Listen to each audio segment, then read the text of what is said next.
நடிகர் விஜய் அவர்கள் தமிழ் சினிமால இப்ப வேணா ஒரு பெரிய ஸ்டாரா இருக்கலாம்.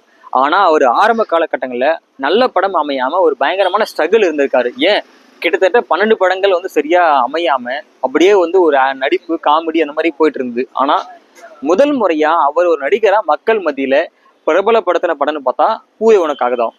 ஆனந்தம் ஆனந்தம் பாடும் மனமாசையின் ஊஞ்சலில் ஆடும். எஸ், இந்த படத்தோட இயக்குனர் விக்ரமன் அவர்கள் இவர் வச்சு படம் பண்ணும்போது ஒரு பயங்கரமான ஒரு எதிர்ப்பை பேஸ் பண்ணியிருக்காரு.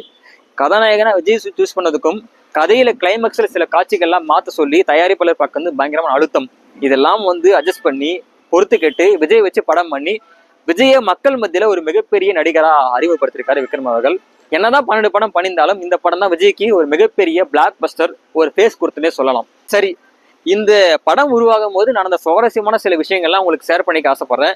நம்ம சேனலை சப்ஸ்கிரைப் பண்ணாம தான் மறக்காம பண்ணிடுங்க.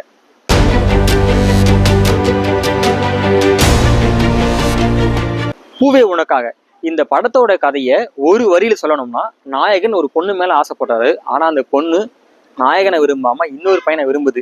இந்த விஷயம் இந்த நாயகிக்கு தெரியாது அவர் விரும்புறாருன்னு. ஆனா அந்த பொண்ணு வேற ஒரு பையனை காதலிக்கும். இந்த விஷயம் தெரிஞ்ச நாயகன் எந்த ஒரு ஈகவும் பார்க்காம தான் விரும்பின பொண்ணு நமக்கு கிடைக்கலாம் பரவாயில்ல, அந்த பொண்ணு ஆசைப்படுற பையனுக்காக கிடைக்குன்னு சொல்லிட்டு அந்த பொண்ணு அந்த பையனை சேர்த்து வைப்பாரு. இதுதான் படத்தோட மையக்கரு. கடைசியில அந்த நாயகன் வேற எந்த பொண்ணையும் திருமணம் பண்ணிக்காம தான் காதலிச்ச பொண்ணுடைய நினைவாலேயே வாழ்க்கையை அடுத்த கட்டத்துக்கு கொண்டு போவாரு. இந்ததான் படத்தோடைய மொத்த கதையும்.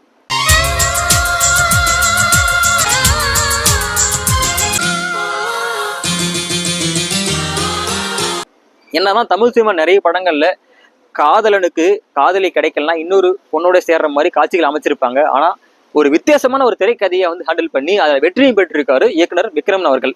இந்த படத்தை முதல்ல உருவாக்கும் போது விக்ரமனுக்கு கிட்டத்தட்ட 2 பக்கம் பயங்கரமான எதிர்ப்பு. ஒண்ணு, இந்த படத்தோட நாயகனா விஜய் சூஸ் பண்ணியிருக்காரு.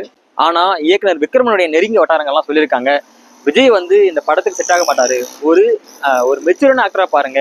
இன்னொரு பக்கம் இந்த படத்தோடைய கதையை தயாரிப்பாளர் ஆர் பி சௌத்ரி கிட்ட சொல்லும் போது கதை நல்லா இருக்கு, ஆனா கிளைமேக்ஸ்ல கதாநாயகனுக்கு கதாநாயகி கிடைக்கலனா கூட வேற ஒரு ஹீரோன் கூட சேர மாதிரி கதையை வைங்க, அப்பதான் மக்கள் விரும்புவாங்க, அந்த மாதிரி சொல்லியிருக்காரு. ஆனா இயக்குனர் விக்ரமன் அவர்கள் கண்டிப்பா நான் எழுதுன மாதிரி கதை பண்ணா கண்டிப்பா படம் ஹிட் ஆகுங்க அப்படின்னு சொல்லிட்டு பயங்கரமான ஒரு ரெக்வஸ்ட் பண்ணி அந்த மாதிரி கதை எடுத்திருக்காரு. தோல்வி அடையறதுக்கு காதல் ஒன்றும் பரீட்சை இல்லைங்க, அது ஒரு ஃபீலிங். அந்த ஃபீலிங் ஒரு தடவை வந்துருச்சுன்னா மறுபடியும் அதை மாத்திக்கிட்டு இருக்க முடியாது. விக்ரமனுக்கு அப்ப நேரம் என்னன்னு தெரியல, சரியா அமைஞ்சிருக்கு. மக்கள் அதை ஏத்துக்கிட்டாங்க. கதாநாயகனுக்கு காதல் தோல்வி அடைஞ்சாலும் கதாநாயகி நினைச்சுக்கிட்டே லைஃபை மூவ் பண்றாரு. அந்த மாதிரியான ஒரு திரைக்கதையை மக்கள் ஏத்துக்கிட்டு ஒரு மிகப்பெரிய வெற்றி கொடுத்தாங்க பூவே உனக்காக படத்துக்கு. அவளை கல்யாணம் பண்ணிக்கிட்டு நான் சந்தோஷமா வாழலாம்னு ஆசைப்பட்டேன். என் ஆசைதான் நடக்கல.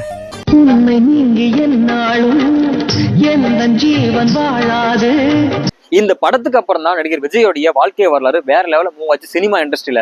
அது வரைக்கும் ஒரு சின்ன சின்ன படங்கள் பண்ணிட்டு இருந்த விஜய் அவர்கள் அதுக்கப்புறமா நிறைய இயக்குநர்கள்லாம் நல்ல கதையோட விஜயை பார்த்து விஜய் வேற ஒரு லெவலுக்கு கொண்டு போனாங்கன்னா கண்டிப்பா அது உண்மைதான்.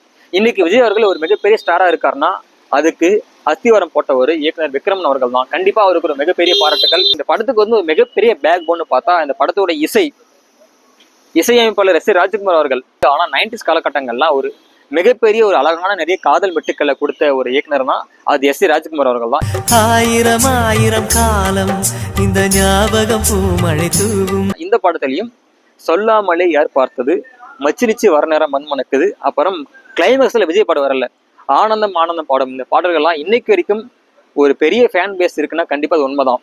நீ வரும் பாதையில் பூக்களாய் பூத்திருப்பேன். இந்த படத்தோடைய கிளைமேக்ஸ்ல விஜய் அவர்கள் சொல்லுவாங்க, படத்தோடைய நாயகி கேட்பாங்க விஜய் கிட்ட, உங்க காதல் தான் நிறைவேறல, உங்களுக்காக ஒரு பொண்ணு காத்துட்டு இருக்கா, அந்த பொண்ணு ஏத்துக்குன்னு சொல்லி கேட்பாங்க விஜய் கிட்ட. ஆனா விஜய் சொல்லுவாரு, என் காதல் நிறைவேறாலும் பரவாயில்ல, நான் காதலிச்ச பொண்ணு நினைச்சுக்கிட்டு என் வாழ்க்கையை மூவ் பண்ணிக்கிறேன், எனக்கு வேற திருமணம் தேவைன்னு சொல்லிட்டு அந்த பொண்ணு நினைச்சிட்டே போவாரு விஜய் அவர்கள். இப்படிதான் படத்தை முடிப்பாங்க.